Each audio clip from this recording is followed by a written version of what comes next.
그런즉 이스라엘 온 집은 확실히 알지니 너희가 십자가에 못 박은 이 예수를 하나님이 주와 그리스도가 되게 하셨느니라 하니라. 그들이 이 말을 듣고 마음에 찔려 베드로와 다른 사도들에게 물어 이르되 형제들아 우리가 어찌할꼬 하거늘 베드로가 이르되 너희가 회개하여 각각 예수 그리스도의 이름으로 침례를 받고 죄사함을 받으라. 그리하면 성령의 선물을 받으리니 이 약속은 너희와 너희 자녀와 모든 먼 데 사람 곧 주 우리 하나님이 얼마든지 부르시는 자들에게 하신 것이라 하고 또 여러 말로 확증하며 권하여 이르되 너희가 이 패역한 세대에서 구원을 받으라 하니 그 말을 받은 사람들은 침례를 받음에 이날에 신도의 수가 3,000이나 더하더라. 그들이 사도의 가르침을 받아 서로 교제하고 떡을 떼며 오로지 기도하기를 힘쓰니라. 아멘. 우리 지난달 마지막 주부터 시작해서 3주간 구원의 이치라는 제목으로 제가 말씀을 전했었습니다. 원래 그 말씀을 처음 전하려고 마음을 먹었을 때는 아직 예수님이 누구신지 잘 모르는 사람들, 우리 교회 안에 이제 초신자라고 하실 수 있는 분들에게 좀 더 알기 쉽게 복음을 설명하자 그런 의도도 있었는데 이제 전하다 보니까 또 결국은 우리 예수님을 믿은 사람들을 대상으로 그렇게 전하는 말씀들을 주로 했었습니다. 그래서 오늘은 진짜로 길거리에서 처음 만나는 사람에게 복음을 전할 때 전하는 것처럼 그렇게 말씀을 전하는 부분도 있을 것입니다. 아마 우리 중에는 나는 복음의 모든 것을 다 안다 이렇게 생각하시는 분이 있을지 모르겠습니다. 기본적인 것은. 그러나 제가 제 삶을 스스로 이렇게 한번 봐도요, 주님 앞에 제가 부족하고 부끄러운 것들은 몰라서 못하는 것이 아니라 알면서도 내 삶에서 이루어지지 않는 것들, 알면서도 순종하지 않는 그런 것들 때문에 부족하고 주님 앞에 죄스럽다는 것을 저도 깨닫습니다. 또 계시록 2장에 보면요, 참 에베소 교회가 그 하는 일들을 보면 굉장히 충성스럽습니다. 그럼에도 불구하고 주님께서 촛대를 옮기시겠다 할 만큼 심각한 경고를 하시는데 그건 뭐냐면 내 처음 사랑을 잊어버렸다 이렇게 얘기하십니다. 그리고 그 처음 사랑을 되찾는 방법, 그 회개하는 방법을 어떻게 설명해 주시냐면 이렇게 말씀하십니다. 내가 어디에서 떨어졌는지 생각하고 내 처음 행위를 가지라. 처음 예수 믿고 그 기뻐서 즐거워하던 그때의 행위를 다시 가져라 이렇게 말씀하셨습니다. 그러므로 우리도 모르게 익숙해져 버리고 그저 삶의 일부처럼 되어버린 주님의 은혜가 다시 우리가 처음 은혜 받을 때처럼 내 삶의 전부가 되고 싶은 그 소망을 가지고 이 시간 주의 말씀을 함께 나누시기를 예수 이름으로 축원합니다. 아멘. 복음은 복된 소식입니다. 복된 소식은 복된 소식인데 우리가 원하는 복이 아니라 하나님이 우리에게 주시려는 복이 무엇인지를 가르쳐 주시는 그런 소식입니다. 복음을 처음 들으면요, 복의 정의부터 바뀌게 됩니다. 우리 세상 사람들이 생각하는 복은 뭡니까?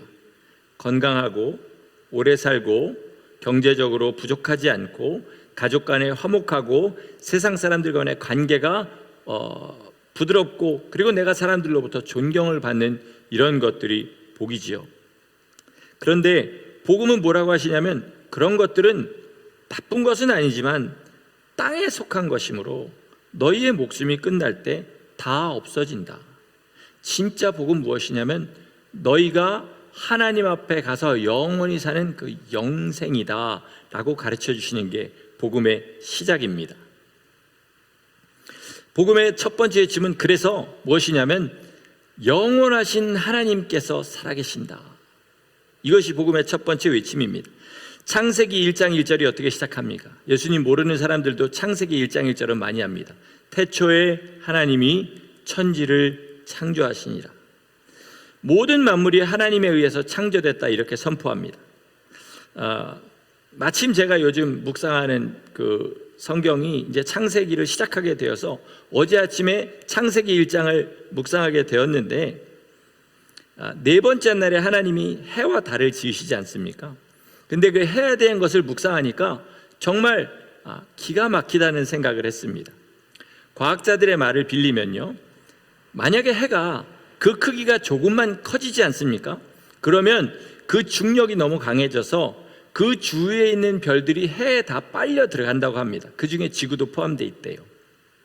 만약에 해의 사이즈가 조금만 작아지면 중력이 약해지기 때문에 그 솔라 시스템이라는 태양계 안에 우리가 돌지 못하고 어떻게 되냐면 우주를 떠돌아다니는 별이 된다고 합니다.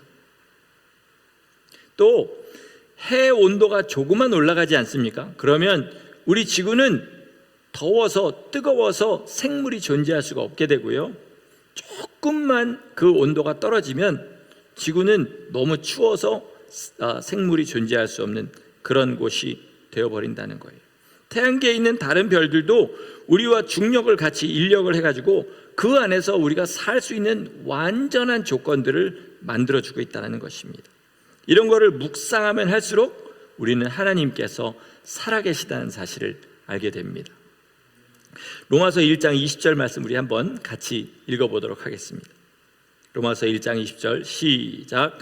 창세로부터 그의 보이지 아니하는 것들 곧 그의 영원하신 능력과 신성이 그가 만드신 만물에 분명히 보여 알려졌나니 그러므로 그들이 핑계하지 못할지니라. 교회 조금 나오시다가 못 나가겠다 이러시는 분들이 대부분 하시는 말들이 무슨 말인지 하나도 모르겠습니다, 이런 이야기들을 많이들 하세요. 근데 성경이 정말 어려우시면요, 하늘을 보시고 그냥 떠있는 태양을 보고 구름을 보면서 저게 어떻게 저기 있을까, 이런 생각만 한번 골똘하게 해보시기 바랍니다. 나무 한 그루, 풀 한 포기를 보면서 이게 어떻게 이렇게 살 수 있을까 한번 생각을 해보세요. 그냥 방 안에 가만히 있으면요, 다른 거 하지 마시고 손가락을 보고 하나씩 한번 움직여 보세요. 내 손가락, 발가락이 움직이는 게 얼마나 말도 안 되는 기적인지 한번 잘 생각해 보시면 하나님께서 살아계시다는 사실을 분명히 알게 됩니다. 여러분, 하나님은 살아계십니다. 그분이 우리를 지으셨습니다.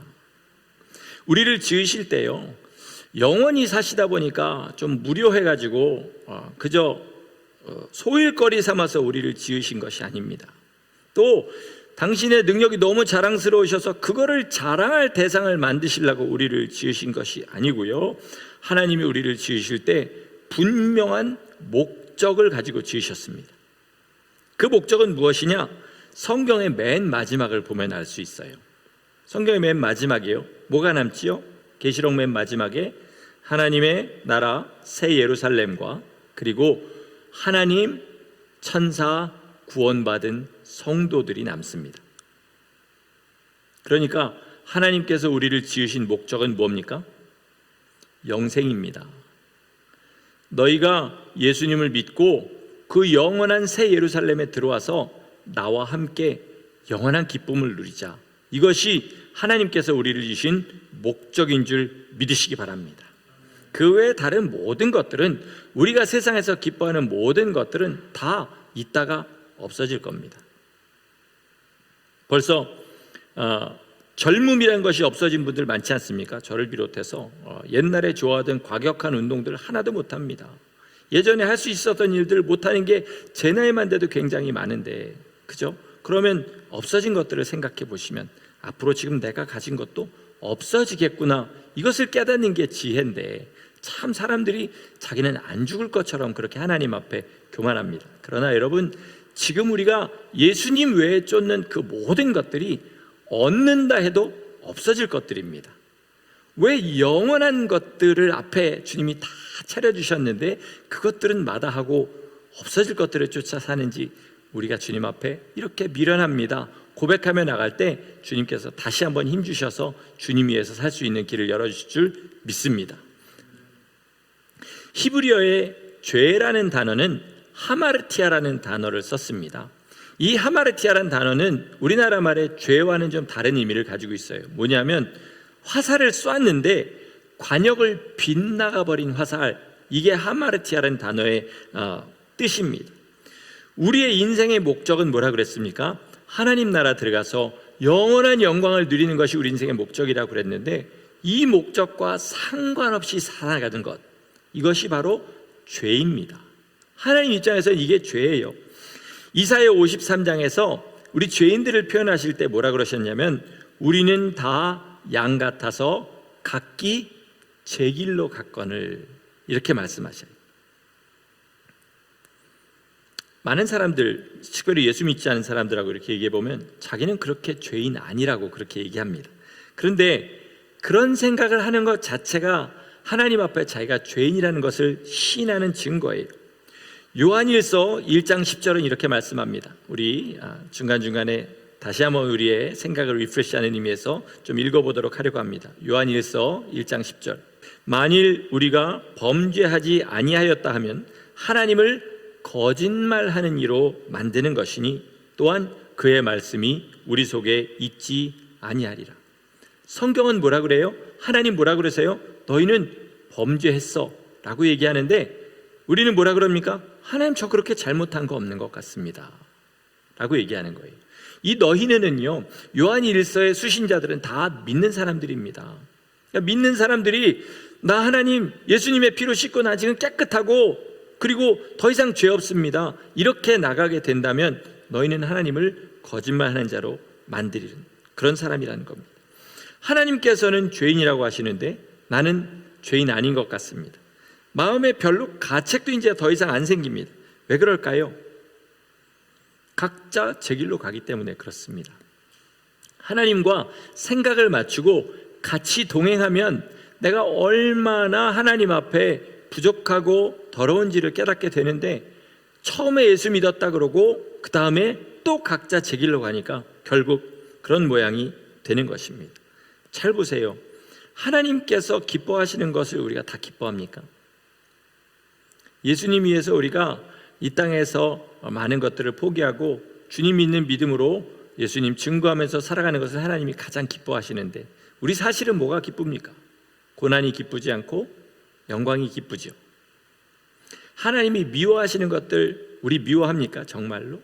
하나님이 우리 육체에 속한 것들을 굉장히 좋아하지 않으십니다. 우리나라의 그 성자라고 하는 이현필이라는 그런 그 목사님이 아니었는데 하여튼 수도원의 원장이었던 분이 계십니다. 1910년대 20년대 이때부터 1960년대까지 그렇게 살아계시던 분인데, 그분이 뭐라고 그랬냐면, 음란과 돈을 이기는 것이 세상을 이기는 것입니다. 사람의 가장 큰 목적은 날마다 거룩해지는 것입니다, 이렇게 얘기했어요. 그런데 우리는 하나님을 닮아서 거룩해지는 것보다는 돈이 많아지고 세상에서 높아지고 그리고 내가 기뻐하는 것들을 많이 가지는 것들을 복이다, 이렇게 생각을 하는 거죠. 이게 예수 믿는 사람의 가장 큰 문제인 거예요. 사실은 우리가 예수님을 믿으면 정말 세상의 것을 버려야 됩니다. 이런 얘기하면 사람들이 싫어하니까 이런 얘기하기가 참 어려운데요, 여러분, 우리가 기뻐하는 세상의 것들 아무것도 아닌 걸로 보여야 돼요. 아멘이십니까? 하늘의 영광을 봤어요. 어떻게 땅에 게 기뻐 보일 수가 있습니까? 그죠? 여기에 이따만한 금덩어리가 있어요. 여기 있는 쇳덩어리를 어떻게 기뻐할 수가 있어요? 그럼 이 쇳덩어리를 여전히 기뻐한다는 것은 이 금덩어리를 못 봤다는 이야기죠. 제 말이 이상합니까 지금? 아니잖아요, 그죠? 이게 주님께서 우리에게 하시는 말씀입니다. 그러니까 우리는 하나님의 입장에서는 여전히 너무나 큰 죄인입니다.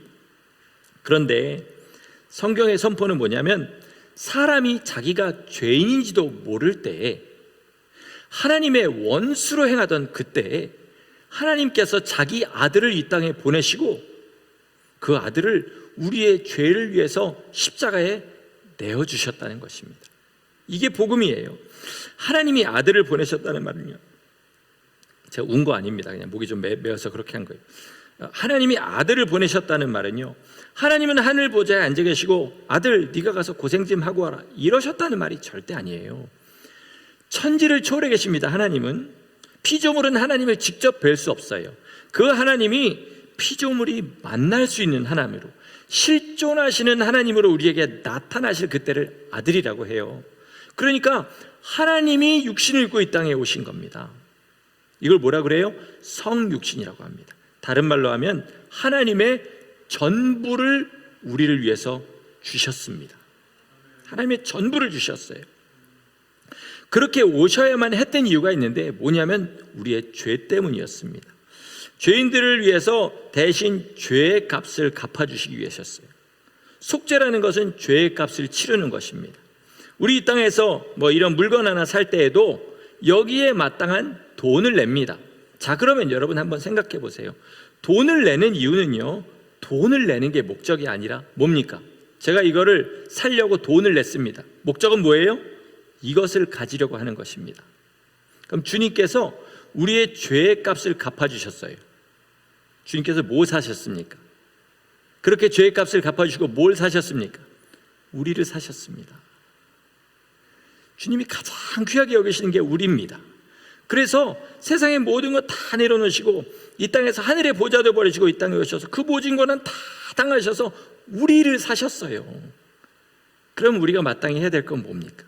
자기의 모든 것을 들여서 우리를 사신 주님께 우리의 모든 것을 드리는 게 신앙입니다. 아멘이십니까? 이게 우리 가운데 있어야 돼요.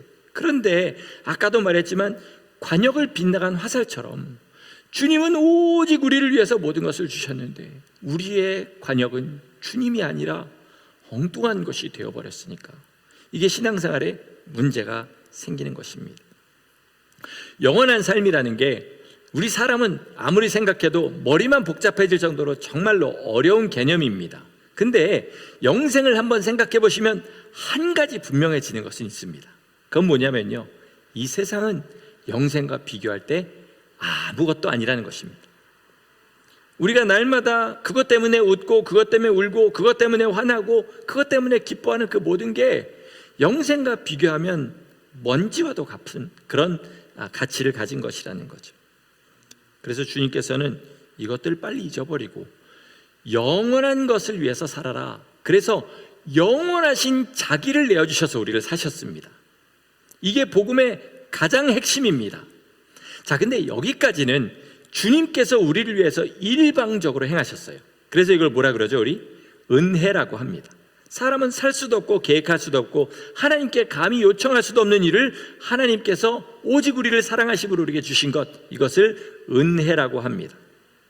이 은혜가 내 삶이 되기 위해서는 이제부터 은혜를 믿고 받아들이는 일을 해야 되는데, 이것에 대해서 이제 베드로가 오늘 본문에서 형제들아 우리가 어찌할꼬 하는 자들에게 이야기를 하는 거예요.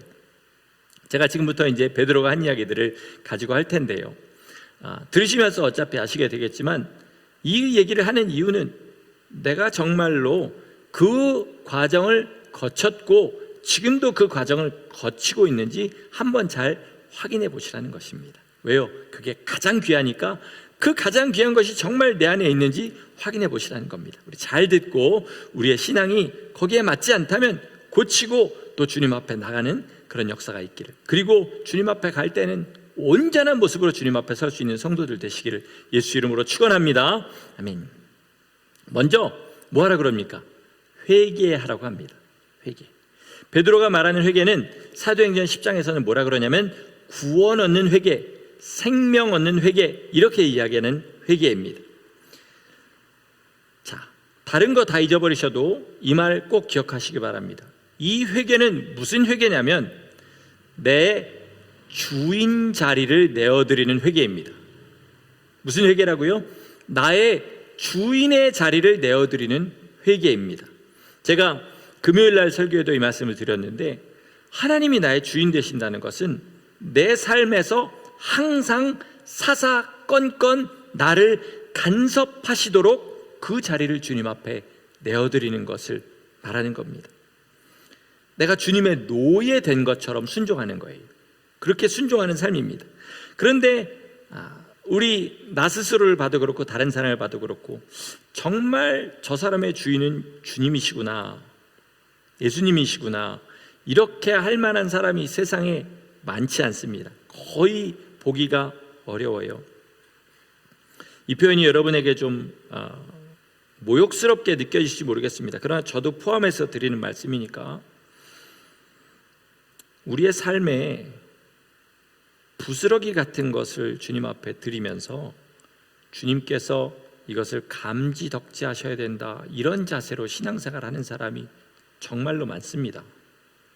야, 내가 일주일에 예전에는 그저 세상에 기쁘게 살던 내가 주일날 자그마치 교회에 나왔어.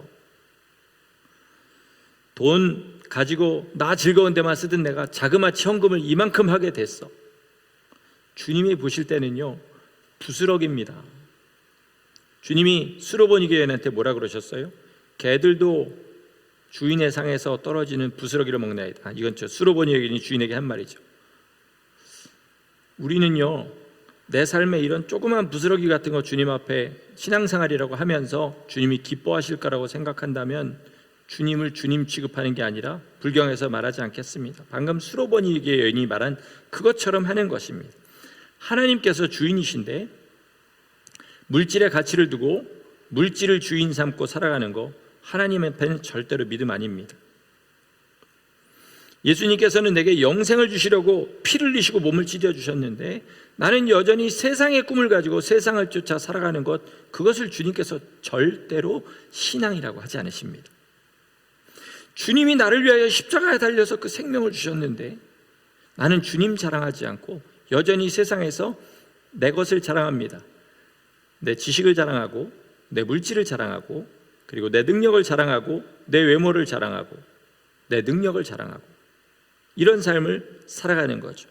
그렇다면 주님이 보실 때는 아직 그 사람은 주님을 제대로 알지 못하는 사람입니다.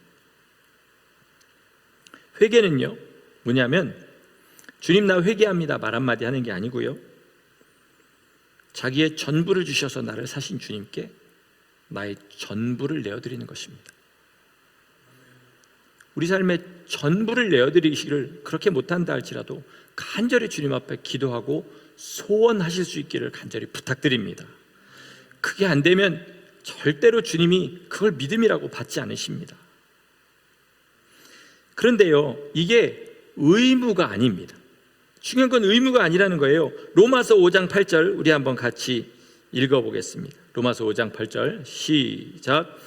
우리가 아직 죄인 되었을 때에 그리스도께서 우리를 위하여 죽으심으로 하나님께서 우리에 대한 자기의 사랑을 확증하셨느니라. 아멘.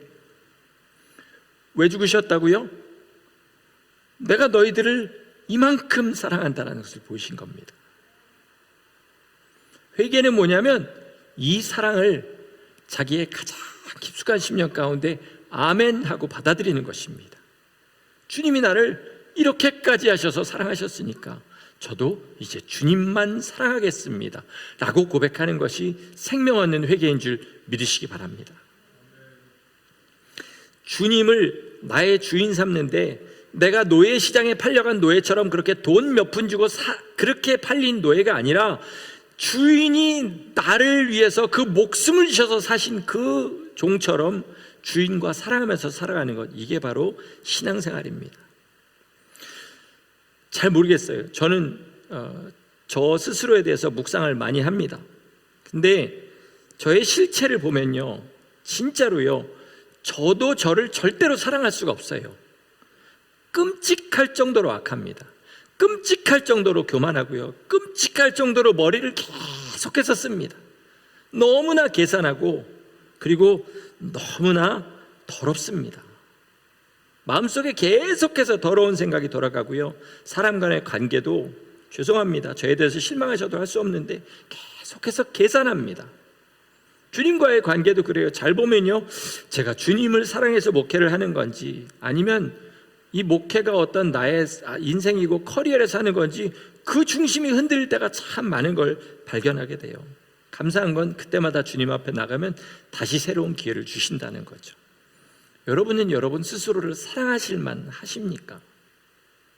만약에 그렇다면 저와 여러분은 종자부터 다르다고 저는 이야기해야 되겠습니다. 그러나 제가 알기에는 나도 나를 사랑하지 못할 만큼 악한 것이 우리 모두의 현실이라고 믿습니다.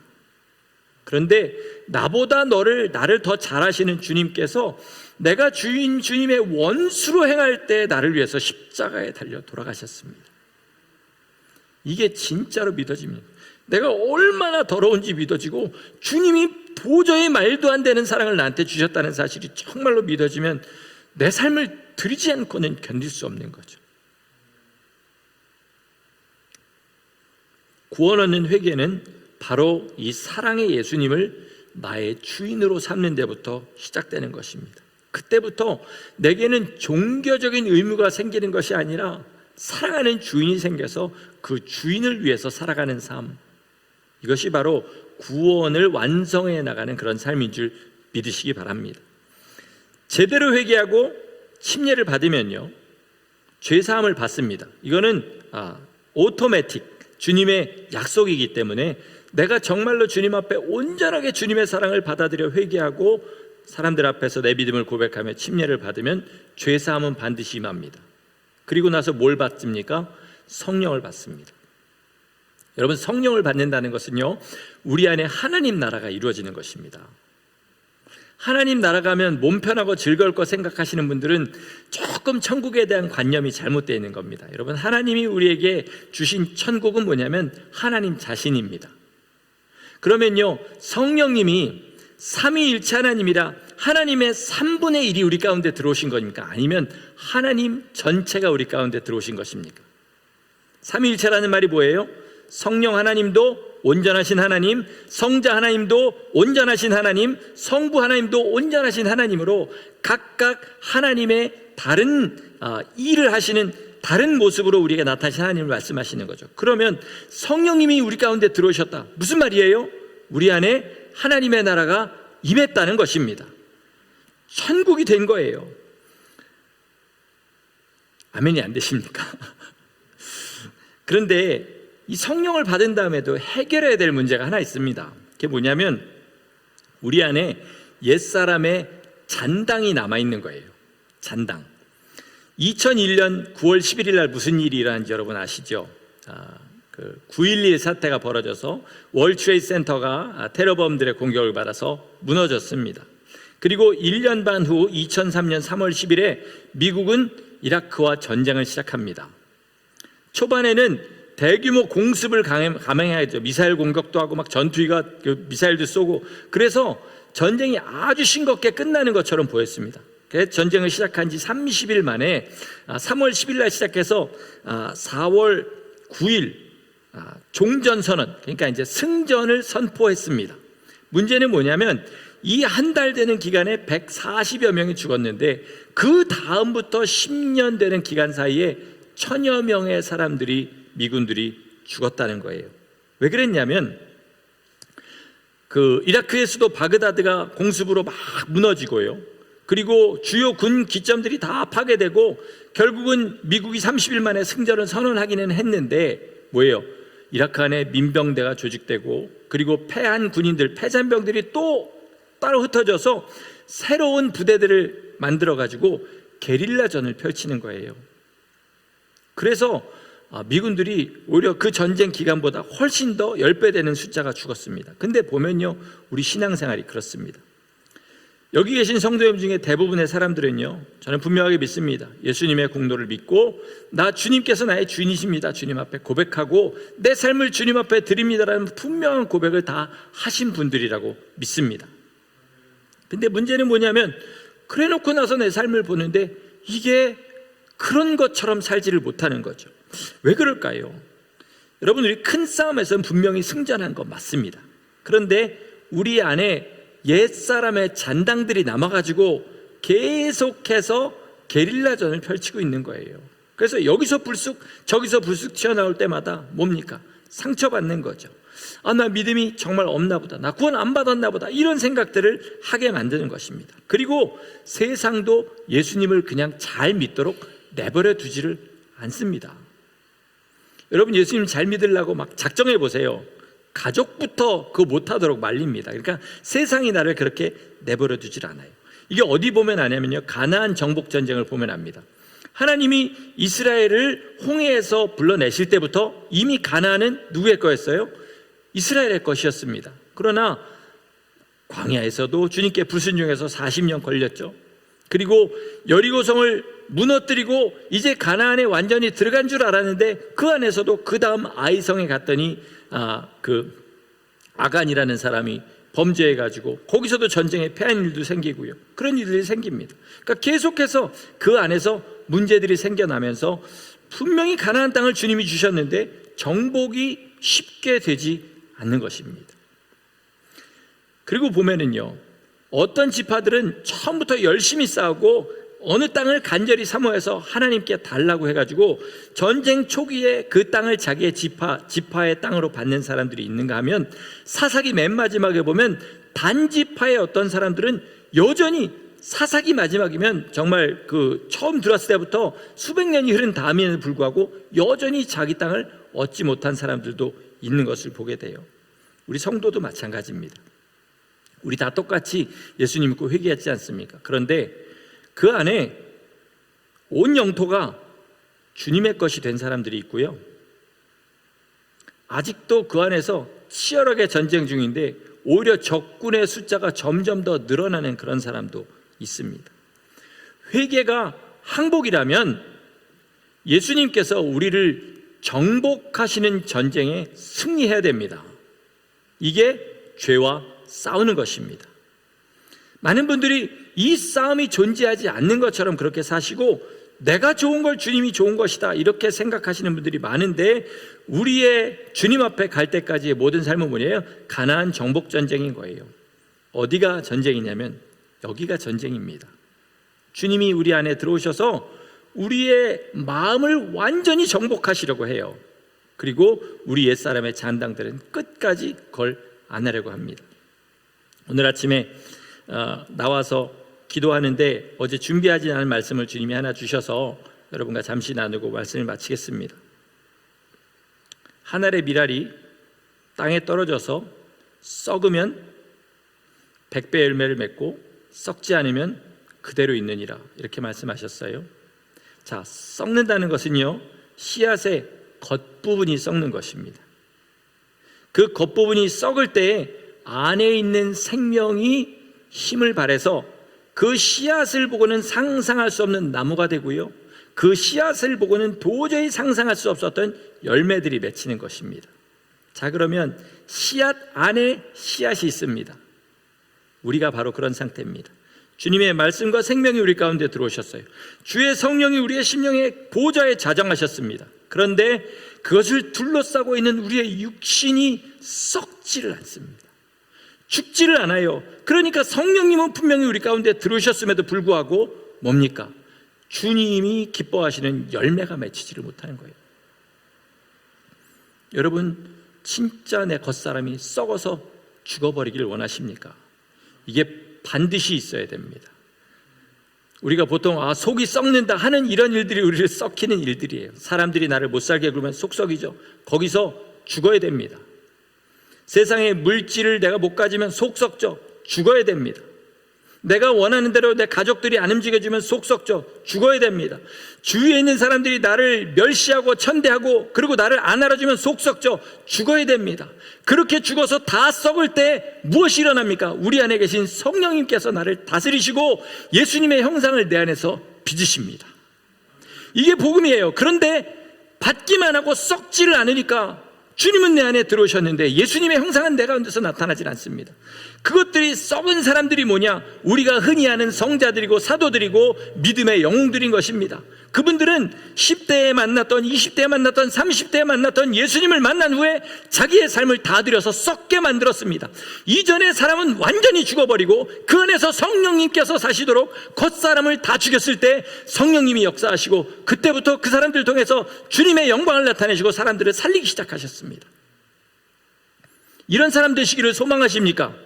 정말로 주님이 내 삶에 들어오셔서 나를 완전히 정복하시고 내 옛사람들은 다 죽어보기를 원하십니까? 아니면 여전히 내가 살아서 자그만 어려움도 번지지 못하고 그저 이리 왔다 저리 갔다 갈 때처럼 살다가 주님 앞에 그저 간신히 생명 하나 가진 마음으로 주님 앞에 가기를 사모하십니까?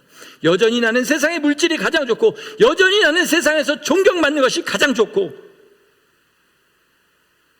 여전히 나는 내가 가진 꿈을 조금도 포기하지 않고 하나님이 그 꿈을 이루어주시는 나의 헬퍼가 되기를 소원하며 그렇게 사십니까? 아니면 하나님이 나의 주인 되시기를 원하십니까? 영생은 우리의 모든 것입니다. 여러분이 지금 가지고 있는 그 어떤 것도 반드시 다 썩어버립니다. 반드시 다 썩어버립니다. 여러분이 지금 입고 계신 옷이요, 다이어트 조금만 하면 못 입습니다. 조금만 살찌면 못 입습니다. 돈이요, 육신이 있어야 돈을 쓰죠. 돈을 쓸 때가 있어야 쓰죠. 아무것도 안 남습니다. 여러분 가족이요, 지금은 귀하죠. 내 아내도 천국에 가면 형제입니다. 그때부터는 아내고 자식이고 아버지고 없습니다. 예수님 안에서 다 형제고 자매입니다. 같이 그 나라에 못 들어가면 그때부터는 적입니다. 아무것도 진짜 우리가 생각하는 가치를 가진 것은 없습니다. 오직 이 땅의 한 가지 가치는 뭐냐면 예수께서 우리에게 허락하신 생명이고 영생인 줄 믿으시기 바랍니다.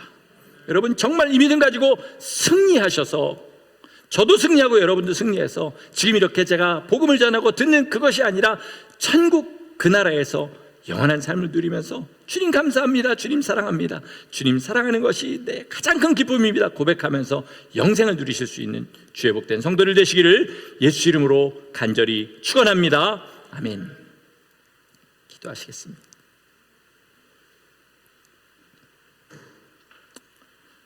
주님, 우리의 눈을 뜨게 하여 주시기를 원합니다.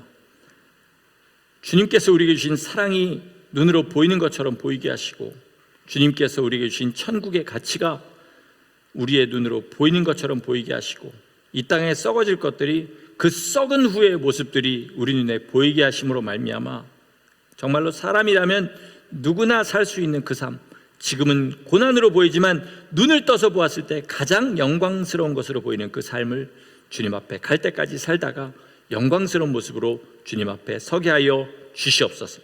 주님은 우리의 전부이시고 주님께서 베풀어 주신 구원이 우리 인생의 목적인 줄 믿사오니 그 길을 향하여 쉼없이 좌우로 흔들리지 아니하고 끝까지 달려가는 우리 모두 되게 하시기를 간절히 소원하옵고 예수님의 이름으로 감사하며 기도드렸습니다. 아멘.